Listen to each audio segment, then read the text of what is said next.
Hello everyone, I'm Vinny. Welcome back to my channel. So today is 14th of April, which marks the birthday of Dr. B.R. Ambedkar. Ambedkar's contribution to Indian society has been immense and I can't really sum it up in a one video. But then from whatever I've studied or whatever I've learned about Dr. B.R. Ambedkar, I've summed it up in like 3 points, and this video is an attempt to actually acknowledge the great contributions that he has done, which benefited us as a society. Any video about Ambedkar in the internet is incomplete without talking about his contribution in the Indian Constitution. India as a country not only has a constitution but also has a sense of constitutionalism because of Ambedkar.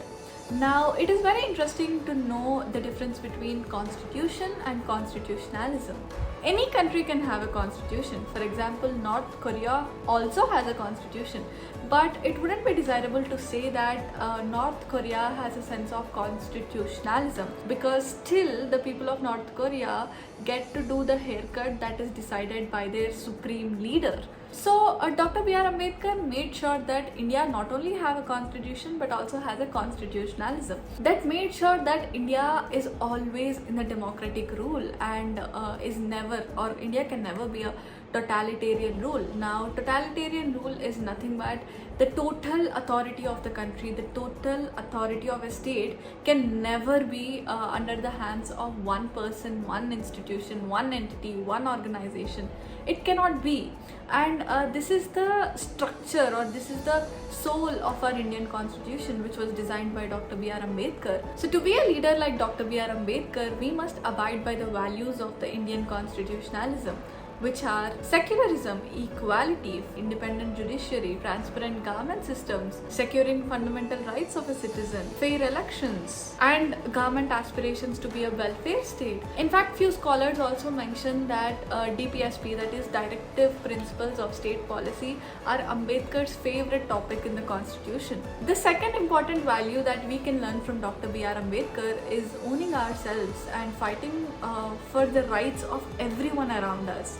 Now, most of the individuals who belong to SC, ST or other backward classes fight really hard in their lives to achieve strategic positions in the government or any higher positions in the society in general.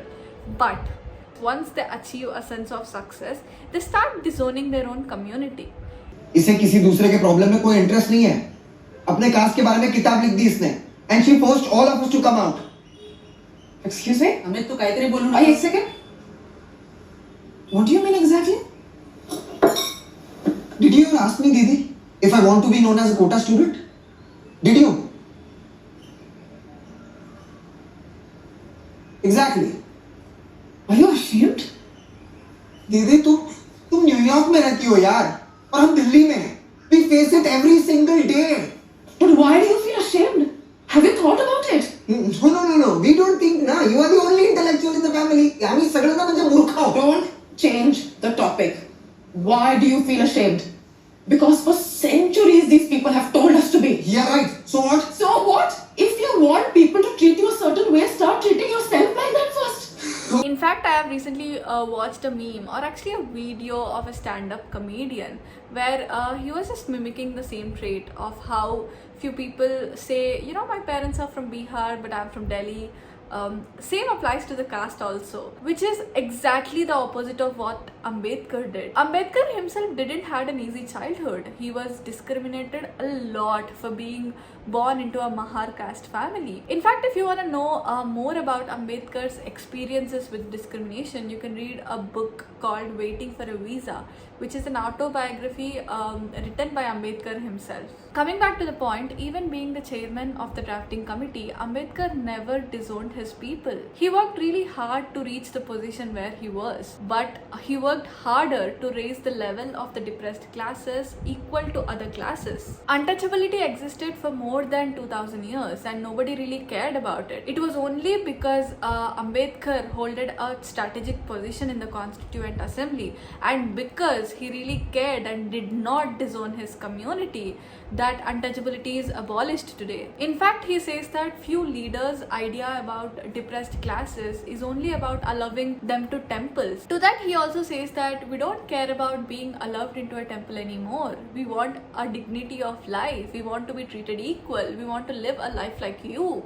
We want to hold a strategic position so that we can help other backward classes to raise their standards and reach your level. So if you are an individual who fought really hard, who had to fight discrimination and hold a position that you are holding, please don't disown your community. In fact, help them to get better, to help them to achieve whatever they deserve. The third and the most important point which is relevant to today's society is how Ambedkar was a feminist. Ambedkar introduced the Hindu Code Bill, which had a series of laws, for example, banning polygamy, right to divorce, guaranteed succession for a female birth, that is, succession for equal succession in par with a man for a daughter. In fact, while he was arguing about the right to divorce clause, many leaders were against it, stating it would shatter the Indian culture. To all that arguments, he says that it is just an attempt to successively Brahmanize the legislation in India. That is just to say that